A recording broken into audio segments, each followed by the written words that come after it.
नमस्कार दोस्तों, simplicity of law channel में आपका स्वागत है। आज हम संवैधानिक विधि से मूल अधिकारों के बारे में चर्चा करेंगे, क्योंकि यह मेंस और प्रीलिम्स सारे जुडिशरी के मेंस और प्रीलिम्स में ज़रूर इससे क्वेश्चन बनता है। मेंस में तो फंडामेंटल राइट से क्वेश्चन बनता ही बनता है। तो आज हम भाग 3 देखेंगे संविधान का। टोटल 22 भाग हैं, जिसमें भाग 3 देखेंगे और मूल अधिकारों की चर्चा देखेंगे, कैसे मूल अधिकारों के बारे में क्या है, और साथ ही साथ अनुच्छेद 12 भी देखेंगे। तो भाग 3 में मूल अधिकारों के बारे में चर्चा किया गया है। मूल अधिकार भाग 3 में दिया गया है और अनुच्छेद 12 से लेकर 35 तक इसके बारे में चर्चा किया गया है। तो आइए आज हम बात करते हैं कि किस प्रकार मूल अधिकार कहाँ से लिया गया है, किस प्रकार इसके बारे में चर्चा किया गया है। इसको पूरी विस्तृत चर्चा इसके बारे में हम करते हैं।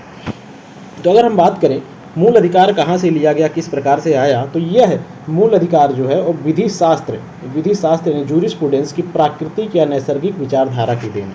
तो जब हम विधि शास्त्र के जूरिस्प्रूडेंस के जब प्राकृतिक विधि विचार शाखा पढ़ते हैं, विचारधारा पढ़ते हैं, तो उसके बारे में जब पढ़ते हैं तो हमें पता चलता है कि हमारे कुछ मूल अधिकार भी होते हैं। नैसर्गिक अधिकार जो हमारा होता है उसी को ही बाद में मूल अधिकारों के रूप में एडॉप्ट किया गया। जो प्राकृतिक विधि विचारधारा भी कही जाती है और इसी को ही नैसर्गिक विचारधारा भी कहते हैं। तो आइए देखते हैं क्या है इसमें। तो मूल अधिकार विधि शास्त्र की प्राकृतिक या नैसर्गिक विचारधारा की देन है, जो प्रत्येक व्यक्ति के नैसर्गिक विकास एवं कल्याण के लिए आवश्यक है। मतलब किसी भी व्यक्ति का प्राकृतिक रूप से विकास हो, कल्याण हो, उसके लिए यह अधिकार जरूरी होता है, जो प्राकृतिक विधि विचारधारा में हमने देखा है। इसके बारे में क्या तथा यह अधिकार जो है व्यक्ति की स्वतंत्रता का आधार है। व्यक्ति की स्वतंत्रता, हम एक अपनी स्वतंत्रता को निश्चित कर सके, सुनिश्चित हो सके हमारी स्वतंत्रता, इस वजह से भी ये मूल अधिकार हमें प्रदान किया गया है। इसे अमेरिका के संविधान से लिया गया है। सबसे इम्पोर्टेंट चीज़, भारत के संविधान में मूल अधिकार को कहाँ से लिया गया है, ये प्रीलिम्स का डायरेक्ट क्वेश्चन है। अमेरिका के संविधान से लिया गया है तथा इसे मैग्ना कार्टा या अधिकार पत्र भी कहा जाता है। मैग्ना कार्टा, ये भी प्रीलिम्स का क्वेश्चन है। इसे मैग्ना कार्टा की संज्ञा दी जाती है, ब्रिटेन के राजा द्वारा दिया गया था सन 1100 के आसपास में। तभी से मैग्ना कार्टा अधिकार पत्र के रूप में ब्रिटेन के नागरिकों को, कुछ मजदूर वर्ग था उसे प्रोवाइड किया गया था राजा के द्वारा, वहीं से इसे मैग्ना कार्टा अधिकार पत्र के रूप में देखा जाता है। और भारत के संविधान में जो मूल अधिकार हैं उनको मैग्ना कार्टा की संज्ञा दी जाती है। और क्या है मूल अधिकार, क्या है, सिंपली हम देखते हैं मूल अधिकार क्या करता है। मूल अधिकार व्यक्तियों व नागरिकों, व्यक्ति मतलब कोई भी व्यक्ति जो भारत का हो, विदेशी हो, कोई भी व्यक्ति हो, व नागरिक मतलब सिर्फ भारत के नागरिक, तो कोई भी व्यक्ति हो गया, चाहे विदेशी हो, कोई भी हो, और नागरिक में भारत के नागरिक से के पक्ष में राज्य पर प्रतिबंध है। राज्य पर प्रतिबंध है मतलब कि राज्य को रोकता है कि हमारे मूल अधिकारों को किसी भी तरह से, मतलब ऐसे अधिकार जो मूल अधिकार हैं हमारे, उनको राज्य छीने मत, हमारे मूल अधिकारों का उल्लंघन ना हो, इस प्रकार राज्य पर प्रतिबंध लगाता है, राज्य को रोकता है। यह अधिकार जो दिया गया है अनुच्छेद 12 से 35 में, यह राज्य पर एक तरह से प्रतिबंध लगाता है कि राज्य हमारे मूल अधिकारों को ना छीने। इसे प्रभावी बनाने के लिए निम्न प्रावधान किया गया। अब क्या क्या प्रावधान किए गए हैं संविधान में इस हमारे मूल अधिकारों को प्रभावी बनाने के लिए, इफेक्टिव बनाने के लिए, ताकि हम इसे प्राप्त कर सके, इसे सुनिश्चित किया जा सके कि हर एक नागरिक को या व्यक्ति को प्रदान किया जा सके। इसके लिए क्या क्या नियम दिए गए हैं। पहला, राज्य की ओर से शक्ति का प्रयोग करने वाले पदों, निकायों व संस्थानों को अनुच्छेद 12 में राज्य घोषित किया गया। आर्टिकल 12, जब हम आर्टिकल 12 देखते हैं तो आर्टिकल 12 में सब कुछ दिया गया कि राज्य कौन कहलाता है, राज्य के अंतर्गत कौन कौन आएगा, यानी राज्य में जो शामिल है, जो हमारे मूल अधिकारों का हनन नहीं कर सकता है, वह राज्य कौन होगा, यह अनुच्छेद 12 में उसको राज्य घोषित किया गया है। राज्यों के बारे में बताया गया कि कौन कौन सी चीज़ें राज्य कहलाएंगी, कौन कौन से संस्थान, निकाय जो हैं वो राज्य कहलाएंगे, और वो हमारे अगर मूल अधिकारों का हनन करते हैं तो हम अनुच्छेद 32 के अधीन सुप्रीम कोर्ट में भी जा सकते हैं। इसके बाद दूसरा पॉइंट क्या है, मूल अधिकारों से असंगत विधियों को शून्य घोषित करते हुए ऐसी असंगत विधियों के निर्माण से अनुच्छेद 13 के अधीन राज्यों को प्रतिबंधित किया गया। मतलब अगर मूल अधिकार से कोई कानून असंगत है, देखिए ध्यान दीजिएगा, असंगत विधियों का मतलब जो मूल अधिकारों के अगेंस्ट हो, यानी मूल अधिकारों का उल्लंघन करती हो, को शून्य घोषित करते हुए, यानी शून्य घोषित करने का पावर दिया गया है वहाँ पे, करते हुए ऐसी असंगत विधियों के निर्माण से अनुच्छेद 13 के अधीन राज्यों को प्रतिबंधित किया गया है। अनुच्छेद 13 कहता है, राज्यों को रोकता है अनुच्छेद 13 कि आप ऐसा कानून मत बनाइए जो हमारे मूल अधिकारों से असंगत हो। तो हम जब 13 आएगा तो 13 को विस्तृत रूप में चर्चा करेंगे। तीसरा पॉइंट कहता है कि मूल अधिकार के उल्लंघन होने की दशा में, जैसा कि मैंने बताया कि 32 में हम सुप्रीम कोर्ट भी जा सकते हैं, उल्लंघन होने की दशा में आर्टिकल 32 को स्वयं में ही एक मूल अधिकार बनाया गया है। यह अलग नहीं है। 226 में हम हाई कोर्ट में भी जा सकते हैं, लेकिन वह मूल अधिकार नहीं है। लेकिन अनुच्छेद 32 को संवैधानिक उपचारों के अधिकार को स्वयं में ही एक मूल अधिकार बनाकर हमारे इस अधिकार को सुनिश्चित किया गया है कि अगर हमारे मूल अधिकार का उल्लंघन हो रहा है तो हम सुप्रीम कोर्ट में डायरेक्ट जा सकते हैं। तो यह हो जाता है। और जो सुप्रीम कोर्ट को आरंभिक अधिकारिता देता है, प्रारंभिक क्या होता है आरंभिक अधिकारिता, कि जहां हम जिस मामले में डायरेक्ट जा सकते हैं सुप्रीम कोर्ट में, डायरेक्ट नीचे कोर्ट में जाने की ज़रूरत ना पड़े हमें, मतलब डायरेक्ट की पहुंच सकते हैं, नीचे भी कोर्ट में जा सकते हैं, हाई कोर्ट में भी जा सकते हैं। लेकिन ऐसा अधिकारिता जो पहला ही मामला जिसमें हम डायरेक्ट जा सकते हैं, तो पहले मामले को सुनने की अधिकारिता ही डायरेक्ट कहलाता है, वही मूल अधिकारिता कहलाता है, आरंभिक अधिकारिता कहलाता है। तो सुप्रीम कोर्ट इसमें आरंभिक अधिकारिता रखता है। और मूल अधिकार के संबंध में जिससे वह मूल अधिकारों के संबंध में सुप्रीम कोर्ट आरंभिक अधिकारिता रखता है, जिससे वह मूल अधिकारों का प्रवर्तन सुनिश्चित करे। यानी सुप्रीम कोर्ट को यह जिम्मेदारी दिया गया है कि वह हमारे मूल अधिकारों की रक्षा करे, उसको परिवर्तित कराए। और अनुच्छेद 226 में मैंने जैसा कि बताया हाई कोर्ट में भी जा सकते हैं, लेकिन वह अपने आप में मूल अधिकार नहीं है। और यहाँ 32 में हम जाते हैं तो यह संवैधानिक उपचारों का अधिकार अपने आप में स्वयं में ही एक मूल अधिकार की श्रेणी में आता है। यहाँ पे मैंने लिख दिया है, बहुत ही इंपॉर्टेंट क्वेश्चन है, ज़्यादातर पूछा जाता है पेपर में, कि केवल नागरिकों को प्राप्त कौन सा अधिकार है संविधान में जो दिया गया है, भारत के संविधान में जो केवल नागरिकों को प्राप्त है। तो इसमें देखते हैं केवल नागरिकों को प्राप्त जो अधिकार है, देखिए यहाँ पे दिया गया है 15, 16, 19, 29, 30। कैसे याद कर सकते हैं आप? 15, 16 एक साथ में करिए, फिर 19 कर दीजिए, फिर 29, 30, 15, 16, 19, 29, 30 ऐसे करके आप याद कर सकते हैं। आइए देखते हैं कितने मूल अधिकार पहले थे और अब कितने मूल अधिकार हैं इस समय। तो प्रारंभ में मूल अधिकारों की संख्या 7 थी, लेकिन बाद में 44वां संविधान संशोधन जब हुआ 1978 में, उसके द्वारा संपत्ति के अधिकार को मूल अधिकार की श्रेणी से हटा दिया गया और अब टोटल जो मूल अधिकार बचे हैं वो 6 मूल अधिकार इस समय हमारे पास हैं। तो संपत्ति का अधिकार जो था वो मूल अधिकार की श्रेणी से 1978 में 44वें संविधान संशोधन से हटा दिया गया है, मूल अधिकार की श्रेणी से। 7 हुआ करते थे, अब 6। तो 6 कौन कौन से? हाँ, ये देखते हैं। पहला हमारा समता का अधिकार या समानता का अधिकार, जो अनुच्छेद 14 से लेकर 18 तक में दिया गया है। दूसरा आता है स्वतंत्रता का अधिकार, अनुच्छेद 19 से लेकर 22 तक में दिया गया है। तीसरा आता है शोषण के विरुद्ध अधिकार, अनुच्छेद 23 और 24 में दिया गया है इसके बारे में प्रावधान। और चौथा आता है धार्मिक स्वतंत्रता का अधिकार, अनुच्छेद 25 से 28 तक में दिया गया है। और पाँचवा आता है हमारा शिक्षा व संस्कृति का अधिकार, अनुच्छेद 29 और 30 में दिया गया इसके बारे में। और अंतिम आता है हमारा संवैधानिक उपचारों का अधिकार। तो ये टोटल हमारे 6 मूल अधिकार इस समय पे हैं। समता का अधिकार, स्वतंत्रता का अधिकार, शोषण के विरुद्ध अधिकार, और इसके बाद धार्मिक स्वतंत्रता का अधिकार, शिक्षा व संस्कृति का अधिकार और संवैधानिक उपचारों का अधिकार। तो ये टोटल हमारे मूल अधिकार हो जाते हैं 6। अब इसके बाद हम देखते हैं राज्य की श्रेणी में कौन कौन आता है। इसके लिए अनुच्छेद 12 हम देखते हैं। तो अनुच्छेद 12 में राज्य के अंतर्गत कौन कौन आता है, आइए देखते हैं। तो राज्य के बारे में जो परिभाषित किया गया है, यह जो भाग है हमारा 3 मूल अधिकारों के बारे में, सिर्फ इसी में यह राज्य की परिभाषा मान्य होती है। अलग अलग खंड के लिए अलग अलग परिभाषाएं दी गई हैं। जैसे जब नीति निर्देशक तत्व का देखते हैं तो राज्य की परिभाषा 36 में दी गई है, जो कहता है कि जो 12 में अनुच्छेद 12 में राज्य की परिभाषा है वही मान्य होता है 36 के। लेकिन जब फिर राज्य हम पढ़ने लगते हैं, स्टेट पढ़ने लगते हैं, 112 से 152 से उसका प्रोविज़न जब पढ़ने लगते हैं तो वहाँ पर राज्य की परिभाषा अलग हो जाती है। तो यहाँ पे हमारा आता है अनुच्छेद 12, राज्य के बारे में बताता है कि राज्य कौन होगा जो हमारे मूल अधिकारों का हनन नहीं कर सकता है। तो सिंपल सा चीज़ इसके बारे में दिया गया है। तो हम बेयर एक्ट में जब देखते हैं संविधान में, तो उसमें अनुच्छेद 12 के अनुसार निम्न राज्य में शामिल है। क्या क्या राज्य में शामिल है, निम्न दिया गया लिस्ट। पहला, भारत सरकार व संसद, भारत सरकार और संसद शामिल हो जाता है। और दूसरा, संसद यानी संसद में दोनों लोकसभा, राज्यसभा और राष्ट्रपति, ये 3 आ जाते हैं। दूसरा आता है राज्य सरकार व विधानमंडल, राज्य सरकार हो गई, राज्यों की सरकार, और साथ में विधानमंडल अर्थात कभी कुछ राज्यों में 6 राज्यों में दिया गया है विधान परिषद भी, तो उसमें विधानसभा और विधान परिषद दोनों आ जाता है। बाकी राज्यों में सिर्फ विधानसभा। स्थानीय प्राधिकारी और अन्य प्राधिकारी, ये 2 इम्पॉर्टेंट हो जाते हैं। स्थानीय प्राधिकारी में कौन आता है, ये थोड़ा सा क्रिटिकल, मतलब थोड़ा सा पढ़ने के लिए पढ़ने लायक रहता है कि क्या इसके अंतर्गत क्या क्या आता है।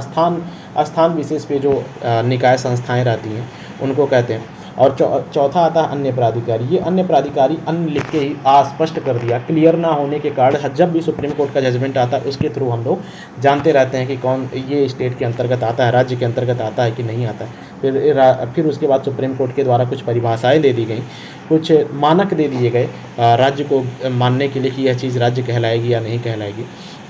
तो आइए देखते हैं, पहला दूसरा तो हमें क्लियर हो ही जाता है कि भारत सरकार व संसद और राज्य सरकार व विधानमंडल, लेकिन तीसरे चौथे में कन्फ्यूज़न आता है। तो आइए देखते हैं तीसरे चौथे में स्थानीय प्राधिकारी और अन्य प्राधिकारी के अंतर्गत कौन कौन आता है। तो तीसरा हम देखते हैं स्थानीय प्राधिकारी के बारे में। तो स्थानीय प्राधिकारी के अंतर्गत कौन आता है, तो जनरल क्लॉजेस एक्ट 1897 का जब हम जनरल क्लॉजेस एक्ट पढ़ते हैं कि धारा 30-31 के अनुसार, कि धारा 30 और 31 जब देखते हैं तो उसके अनुसार नगर पालिका समिति, डिस्ट्रिक्ट बोर्ड, पोर्ट ट्रस्ट का निकाय या अन्य प्राधिकारी कौन, जो नगर पालिका या स्थानीय निधि का वैध रूप से हकदार है। स्थानीय निधि का मतलब स्थान विशेष पे जो उस वहाँ की निधि है, जो वहाँ का पैसा है, उसका वैध रूप से, इलीगली नहीं, लीगल रूप से, वैध रूप से हकदार है। और इसे विधि, उपविधि, आदेश, सूचना आदि का निर्माण तथा जारी करने की भी शक्ति होती है। अर्थात स्थानीय प्राधिकारी जो स्थान विशेष के लिए निर्मित किए गए होते हैं, नगर पालिका समिति हो जाता है, नगर पालिका या स्थानीय निधि का जो पैसा होता है, स्थानीय निधि जो स्थान विशेष की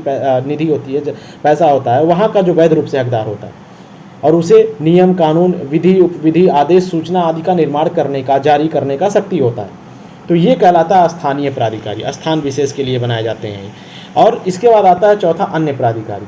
अन्य प्राधिकारी जो है ये चौथा बहुत इंपॉर्टेंट हो जाता है, इसी में सारे के सारे केस फंसे हुए हैं कि इंपॉर्टेंट जो हो जाता है चौथा अन्य प्राधिकारी। ये परिभाषित नहीं है, सबसे इंपॉर्टेंट चीज़ ये हो जाता है कि ये कहीं परिभाषित नहीं है, अर्थात कहीं परिभाषा ना देने के कारण हम सुप्रीम कोर्ट के निर्णय पर कहीं ना कहीं इसमें निर्भर रहते हैं। इसका निर्धारण समझातीय आधार पर किया जाता है। समझातीय मतलब जो एक तरह के दिखते हैं उस तरह से हम करते हैं।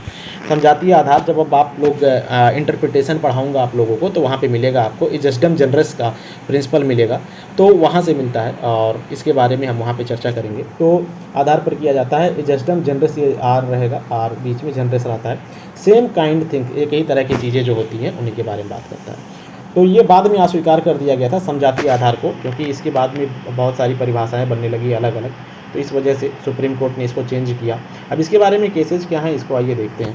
मद्रास विश्वविद्यालय, अलग अलग केस में अलग अलग चीज़ों को सुप्रीम कोर्ट ने बताया। मद्रास विश्वविद्यालय बनाम शांताबाई का जब केस आया, ये इंपॉर्टेंट केस था, लेकिन इसमें क्या हुआ था, मद्रास यूनिवर्सिटी के बारे में एक केस आया था कि मद्रास यूनिवर्सिटी को राज्य माना जाए या ना माना जाए। तो सुप्रीम कोर्ट का निर्णय इसमें आया था, विश्वविद्यालय को संप्रभु शक्ति से संपन्न न होने के कारण राज्य नहीं माना गया, कि उसके पास अपनी स्वयं की संप्रभु शक्ति नहीं है। संप्रभु शक्ति होती है जिसके ऊपर किसी और की चलती ना हो, किसी और के ऊपर वो निर्भर ना हो, वह स्वयं का डिसीजन लेने में सक्षम हो। तो लेकिन यहाँ पे इस परिभाषा के अकॉर्डिंग सुप्रीम कोर्ट ने कहा था कि वह संप्रभु पावर नहीं है, इस वजह से वह राज्य नहीं माना जाएगा। लेकिन बाद के केसेज में इस डिसीजन को पलटा गया। उज्जमा बनाम उत्तर प्रदेश राज्य का केस है। उज्जमा बनाम उत्तर प्रदेश राज्य के केस में समजातीय सिद्धांत को अस्वीकार किया गया कि समान रूप से अगर हम कर रहे हैं कि एक जैसी चीज़ों को देखकर बता रहे हैं कि वो राज्य है तो ये भी राज्य होगा, तो उसको अस्वीकार कर दिया गया सुप्रीम कोर्ट के द्वारा, और यूनिवर्सिटी को यहाँ पे राज्य मान लिया गया था उज्जमा बनाम उत्तर प्रदेश राज्य के केस में।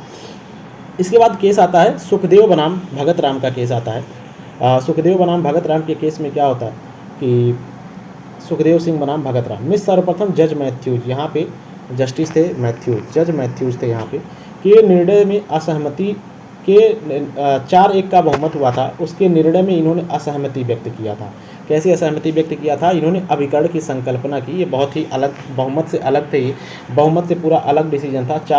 चार लोग जज जो थे बहुमत में थे, और ये जो अकेले थे बहुमत के अगेंस्ट में जज मैथ्यूज थे, एक लोग थे सिंह, अकेले ये बहुमत के अगेंस्ट में थे।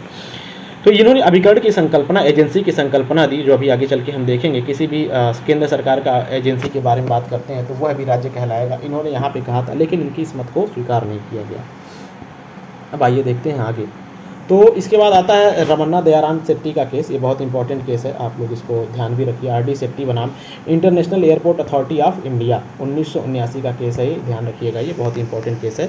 इस वाद में जस्टिस पी.एन. भगवती ने न्यायमूर्ति मैथ्यूज, जो मैथ्यूज ने उज्जमा के केस में भगत राम, सुखदेव सिंह और भगत राम के केस में कहा था, उसी के मत को स्वीकार किया गया। न्यायमूर्ति मैथ्यूज के मत को जस्टिस पी.एन. भगवती ने स्वीकार किया, तथा, यहाँ तथा रहना चाहिए था, तथा यह कहा यह कहा कि कोई निकाय राज्य का अभिकरण या एजेंसी है या नहीं, इसके निम्न मापदंड। अगर राज्य का एजेंसी है उसके लिए कुछ मापदंड दिया गया, मानक दिया गया, अगर इतने चीज़ें कंप्लीट करता है, इनमें से कोई भी चीज़ कंप्लीट करता है तो माना जाएगा वह राज्य का एजेंसी है, राज्य का अभिकरण है। तो पहला क्या आता है, निकाय का विहित स्रोत क्या है, यानी उसका पूंजी कहाँ से आता है, अर्थात क्या निगम की संपूर्ण पूंजी राज्य धारित किए है। अगर राज्य धारित कर रहा है तो फिर वह क्या कहलाएगी, वह भी स्टेट कहलाएगा। दूसरा कहता है क्या राज्य का निकाय पर व्यापक नियंत्रण है, क्या पूर्ण रूप से नियंत्रण राज्य का उसके ऊपर है। तीसरा कहता है क्या कार्य की प्रकृति सार्वजनिक महत्व की है, सार्वजनिक महत्व की कार्य कर रहा है और अभिन्न रूप से राज्य से संबद्ध है।